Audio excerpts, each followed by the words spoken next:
16 জুলাই গোপালগঞ্জ গণহত্যা ও প্রতিরোধ দিবস। জাতির জনক বঙ্গবন্ধু শেখ মুজিবুর রহমানের প্রশ্নে আপোষহীন গোপালগঞ্জ।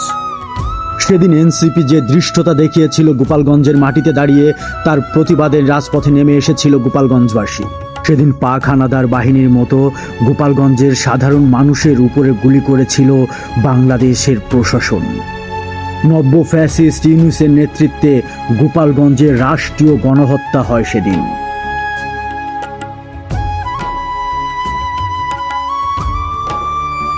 শহীদ হয় রমজান কাজী, সোহেল রানা, দীপ্ত সাহা, ইমন তালুকদার সহ আরও অনেকে।